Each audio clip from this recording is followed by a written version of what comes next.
Oui, ça va aller. Merci.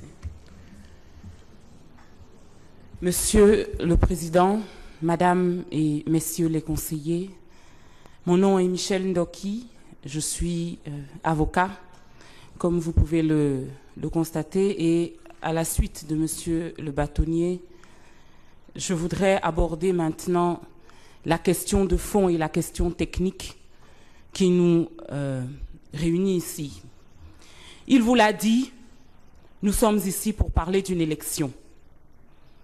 Élire vient du latin eligere, qui veut dire choisir.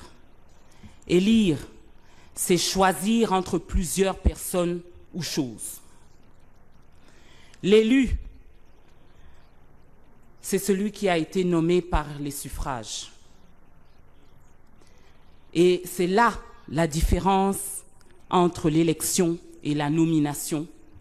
Dans un cas, il y a une autorité qui vous désigne. Dans l'autre, ce sont des suffrages. À propos de l'élection, l'un d'entre vous, messieurs les conseillers, a dit « Just voting itself, dropping your ballot paper in the ballot box comes from a total social, economic and political thinking, and that is human. For a person to leave his house, walk to the polling station and drop his vote means a whole lot of things. That vote needs to be protected because it took a mental and cultural reflection to arrive at that. Le vote n'est donc pas, Monsieur le Président, Madame et Messieurs les conseillers, un geste anodin. Et l'un d'entre vous, que j'ai eu du plaisir à découvrir, l'a bien compris, et je suis sûre qu'il n'est pas le seul ici. Le 7 octobre, à l'issue d'une campagne acharnée, une des plus belles, et je crois même pour beaucoup, la plus belle qu'ait connue notre patrie, les Camerounais qui remplissaient les critères légaux étaient appelés à choisir celui qui allait devenir pour les 7 années à venir le président de la République. Beaucoup ont répondu à l'appel. Et depuis, nous argumentons, nous conférons devant la presse ou ailleurs, nous discutons, mais surtout, nous attendons anxieusement aujourd'hui de savoir ce que ces personnes qui étaient au rendez-vous, comme vous, comme moi, ont décidé. La République du Cameroun, c'est notre mère patrie, selon l'expression consacrée. Pour moi, qui ai aujourd'hui 45 ans révolus, c'est plus une grande sœur qu'une mère.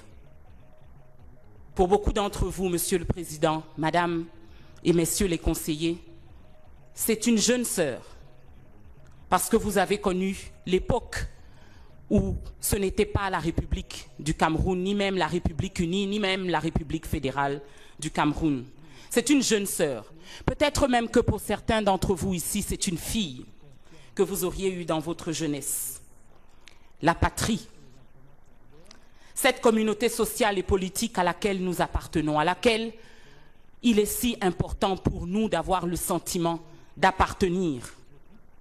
Pour beaucoup ici, la seule que nous ayons, la seule que nous voulions.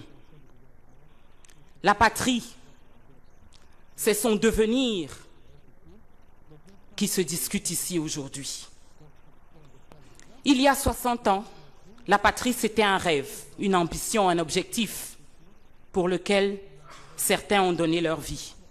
Aujourd'hui, la patrie, qui est une sœur et peut-être une fille pour la majorité d'entre nous dans cette salle, à quelques exceptions près, est pour la majorité des Camerounais une mère. Parce que 8 Camerounais sur 10 ont 35 ans ou moins dans le Cameroun d'aujourd'hui. Et c'est pour 8 Camerounais sur 10 que nous devons, que vous devez décidé de protéger et de servir la patrie, leur mère, notre sœur. Le 7 octobre 2018, la patrie s'est arrêtée, là où c'était possible, pour élire son président de la République. Et vous savez que mon client, le professeur Maurice Kamto, a une idée claire sur l'identité de celui sur lequel s'est porté son choix. La Commission nationale de recensement général des votes vous a transmis des documents qui paraissent défendre une idée différente. Et nous voilà ici aujourd'hui. Nous avons introduit un recours dans 7 régions. 7 régions qui signifie 36 départements. Le rôle de la Commission nationale était de vérifier que les informations qu'elle vous a transmises et qui venaient de différentes structures étaient basées sur des faits et des chiffres.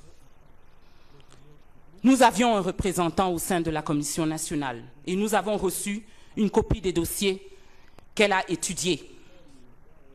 Nous en avons reçu pour 30 départements. Donc, d'entrée de jeu, vous avez 6 départements qui manquent à l'appel dans les documents qui sont appelés à être revus par la Commission et 6 départements, Monsieur le Président, Madame et Messieurs les conseillers, ça veut dire 514 336 inscrits.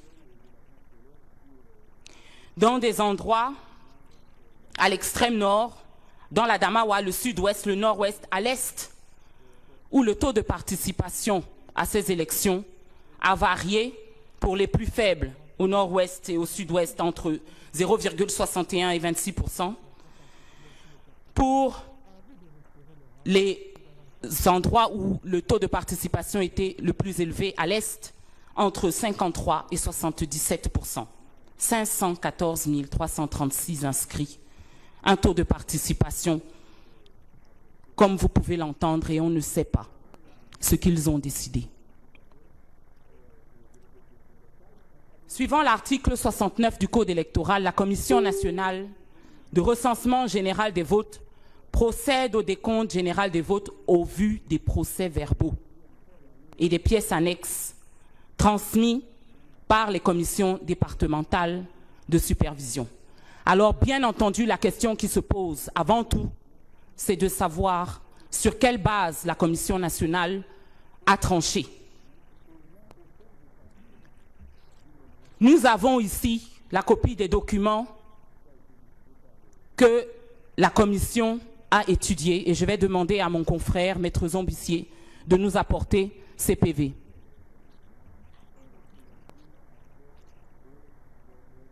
L'examen de ces documents montre qu'il ne s'agit pas de PV dans 11 départements.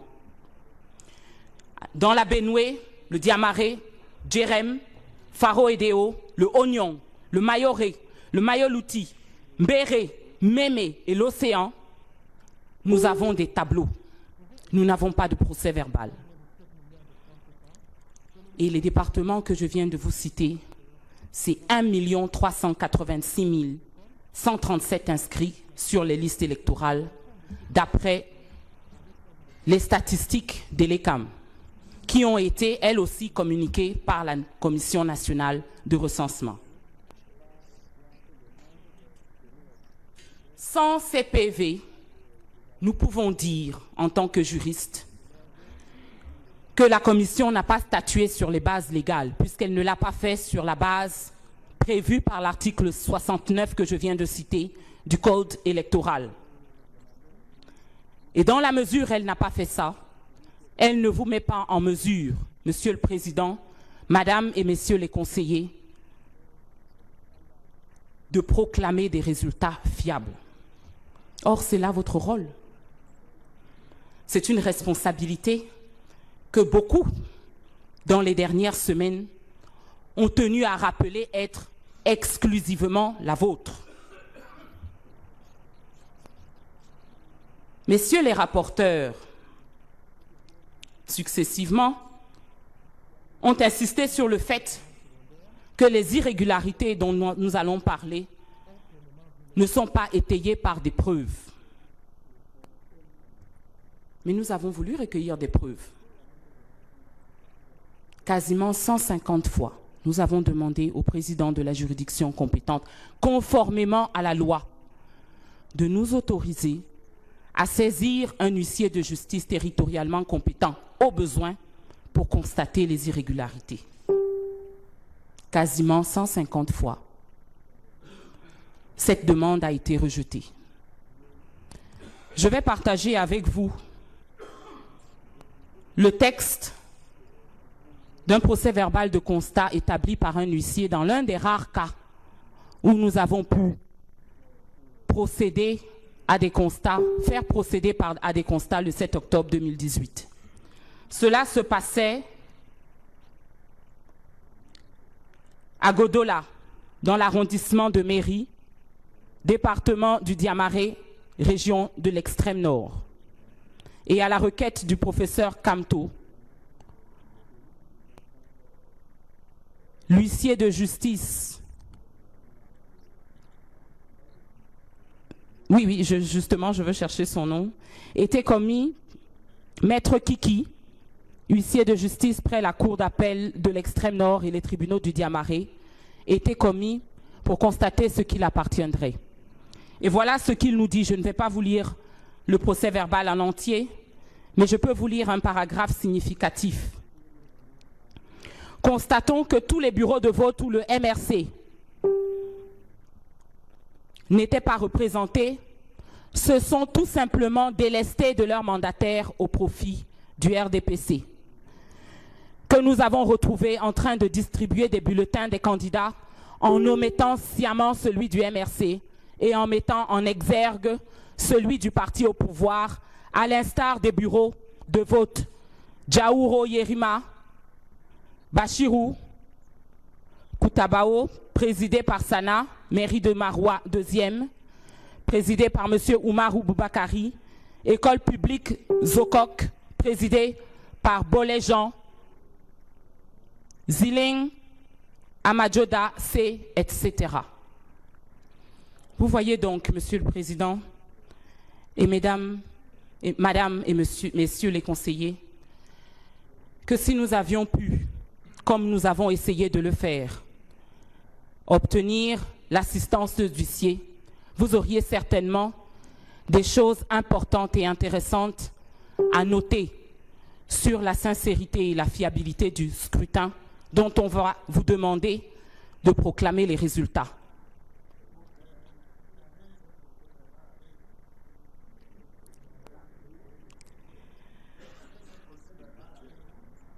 J'ai la copie de ce procès verbal avec moi, oui, c'est ce que je viens de lire. Si on peut l'avoir. Bien entendu.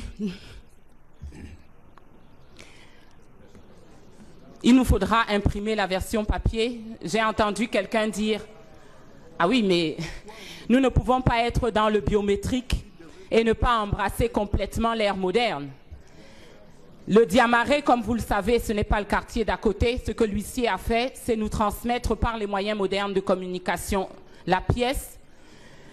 Il vous est loisible, Monsieur le Président, Madame et Messieurs les conseillers, d'obtenir cette copie directement auprès de l'huissier ou de nous laisser la possibilité de vous faire imprimer la copie. Ça ne demandera que quelques minutes. Mais logiquement, vous auriez dû joindre dans un bordereau accompagnant votre requête. Logiquement, Monsieur le conseiller, et j'allais y venir plus tard, mais les circonstances m'obligent à y venir tout de suite. Logiquement, Monsieur le Président, Madame et Messieurs les conseillers, vous n'êtes pas tous des juristes. Le travail du Conseil constitutionnel n'est pas le travail d'une Cour suprême plus. Le travail du Conseil constitutionnel est de nous rapprocher sur les questions essentielles que l'on soumet à son examen de la vérité. La raison pour laquelle la loi prévoit que vous devez avoir la copie des documents qui ont servi à fonder l'opinion de la Commission nationale et de toutes les commissions qui l'ont précédée, c'est que vous n'êtes pas là seulement pour examiner des preuves ou dire le droit. Vous êtes là pour dire la vérité. Sur un événement particulier et particulièrement important. Qu'est-ce que le peuple camerounais a décidé sur la question de savoir qui sera pendant les prochaines années, les 7 prochaines années, son président de la République? Nous avons des documents. Si nous n'avons pas celui que je viens de citer, nous avons des documents. Et je vous propose, Monsieur le Président, Madame et Messieurs les conseillers, de les examiner maintenant. Nous avons ici le dossier qui a été communiqué concernant le département de la Benoué. Et vous pouvez constater que ce n'est pas un PV, mais un tableau.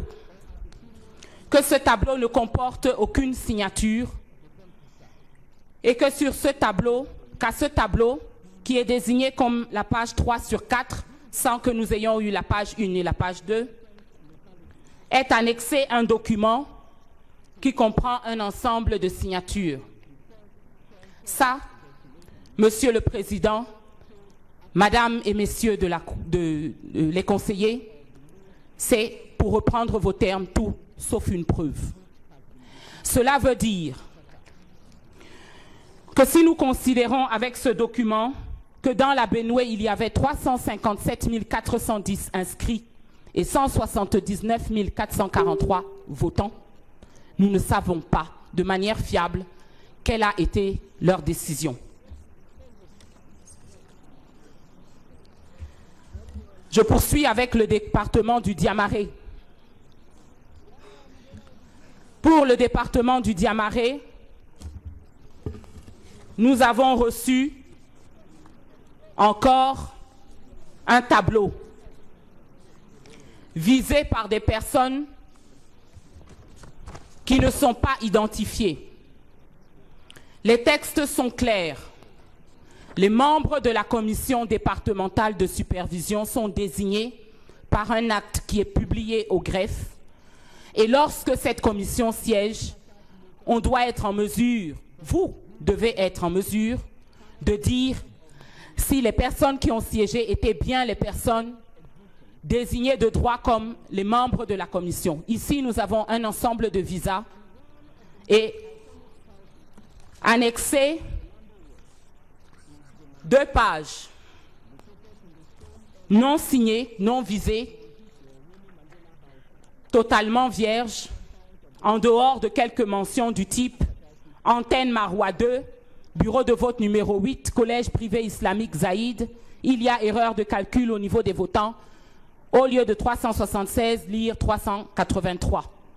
Et si je prends cet exemple seulement, nous devrions avoir la preuve de la raison pour laquelle la commission considère qu'il faut lire 383 et pas 376. Non seulement nous ne pouvons pas dire d'où vient ce document, mais nous ne pouvons même pas dire, à considérer qu'il s'agit effectivement d'un document qui vient de la commission. Yes, that's what I'm doing. Nous ne pouvons pas dire sur quelle base cette conclusion a été tirée. Ceci vaut pour, considérant le rapport, 268 119 inscrits et 171 736 votants. Le département du Djerem, nous n'avons pas de PV. La première page, pareil, a été signée par des personnes non identifiées. Le tableau, pareil, par des personnes non identifiées. Nombre d'inscrits concernés, 56 216. Nombre de votants indiqué ici, 30 727.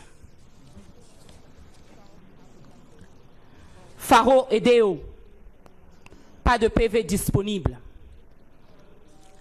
La page qui a été signée par les représentants, c'est la dernière page du document, sans aucun lien avec un document précédent.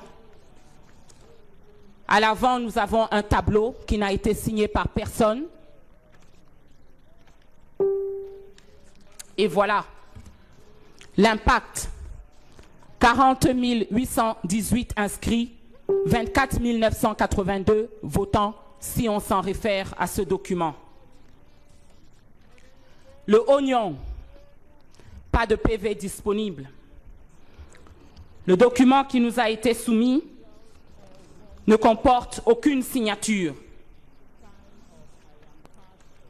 La première page indique élection présidentielle du 7 octobre 2018, région Est, département Oignon. Inscrits 77 945, votants 60 373, suffrages valablement exprimés 60 068. Et pourtant, aucune signature d'aucune sorte. Et vous pouvez voir qu'ici,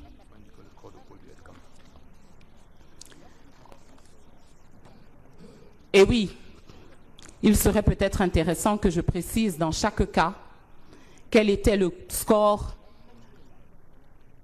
décidé par la Commission nationale tel qu'il vous a été transmis. En ce qui concerne le Oignon donc, total des suffrages pour le candidat Biya Paul, 58 070. Total pour le candidat Kamto Maurice, 468.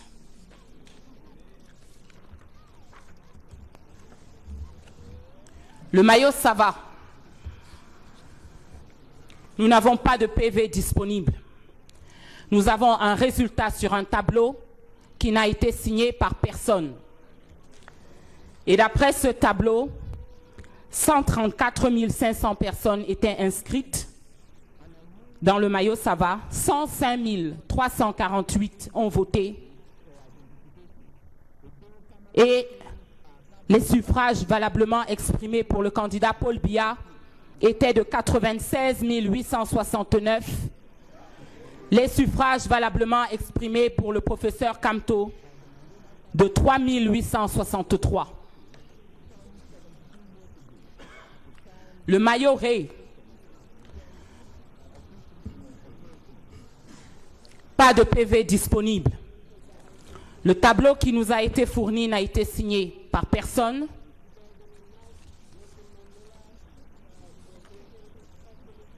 Nous avons à la fin un document qui dit classement des candidats et qui indique qu'au premier rang on trouve le candidat Biya Paul avec 66 906 voix.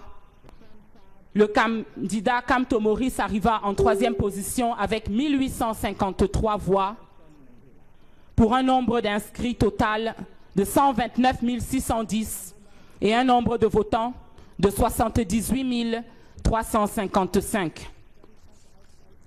Ici, en dessous du tableau de classement, on trouve des signatures et des noms de représentants de l'administration, des LECAM et des partis politiques que sont le SDF, Univers, RDPC, MRC, MCNC. Mais il est impossible de savoir si ces personnes ont effectivement été désignées par la commission, par leur parti et confirmées par la représentation régionale des LECAM.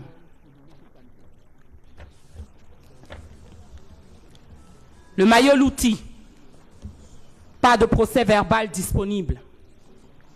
Nous avons un tableau et c'est tout. Aucune signature d'aucune sorte.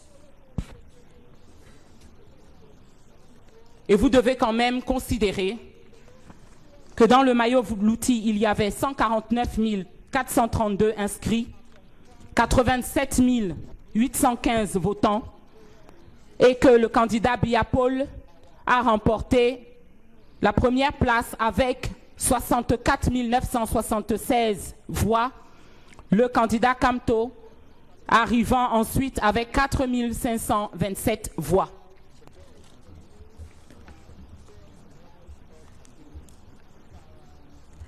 Lambéré, pas de PV disponible.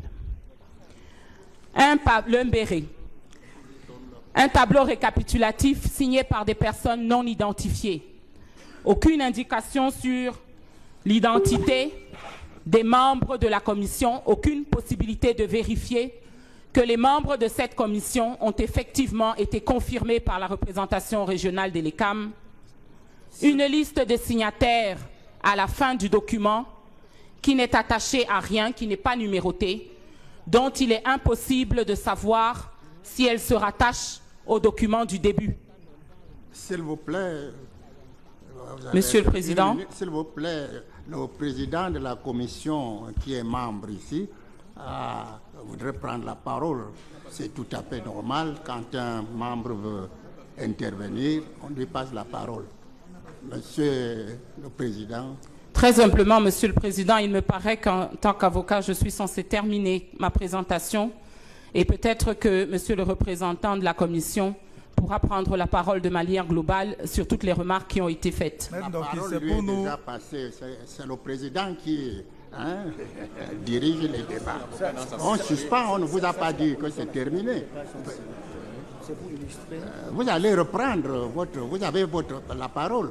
Mais s'il veut intervenir, c'est peut-être pour vous donner un peu plus de lumière sur votre intervention. Allez-y, Monsieur le Président.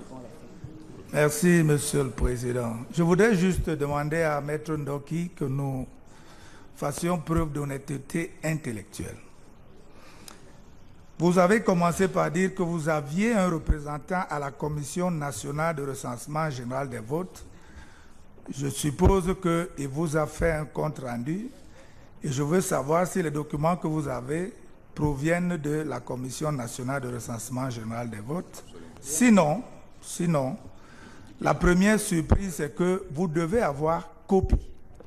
En tant que membre des commissions mixtes départementales, vous devez avoir copie directement. Ne nous apportez pas des photocopies que vous avez obtenues, on ne sait comment.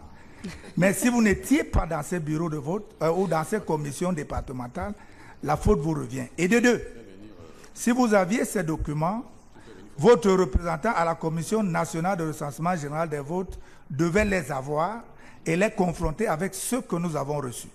Et je tiens à vous dire que systématiquement, les procès-verbaux en provenance des commissions mixtes départementales étaient reçus dans cette salle devant toute la commission réunie. Ils étaient ouverts, présentés à tous les membres avant d'être envoyés en photocopie.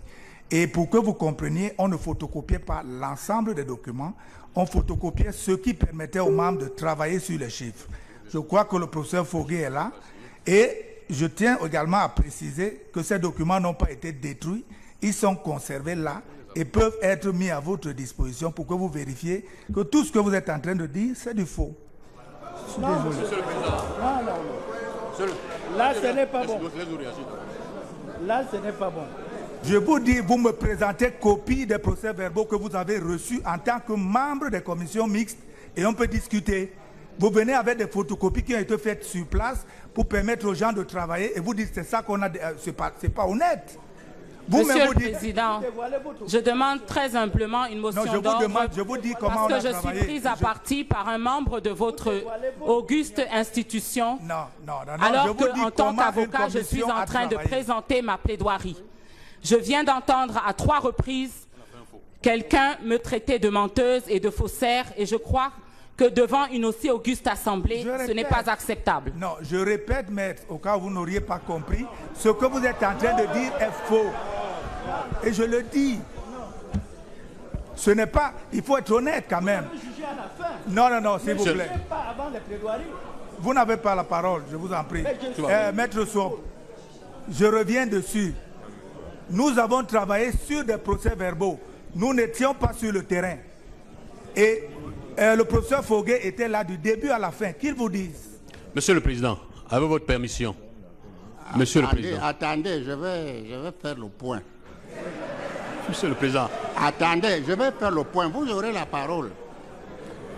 Vous semblez confondre la procédure. Il ne faut pas beaucoup de confusion. La phase à laquelle nous nous trouvons est la phase des débats. Ce n'est pas les plaidoiries. Nous avons ouvert les débats après la lecture du rapport. Et les débats, la loi vous dit, lors des débats, tout membre, comme le président, pose des questions pour la clarté des interventions. Nous ne sommes pas à la phase des plaidoiries, comme veut le faire croire Maître Ndoki. Alors c'est donc tout à fait normal qu'un membre du Conseil intervienne dans les débats que mène le président. Les questions que le président vous pose, c'est au même titre, les conseillers ont le droit de procéder de la même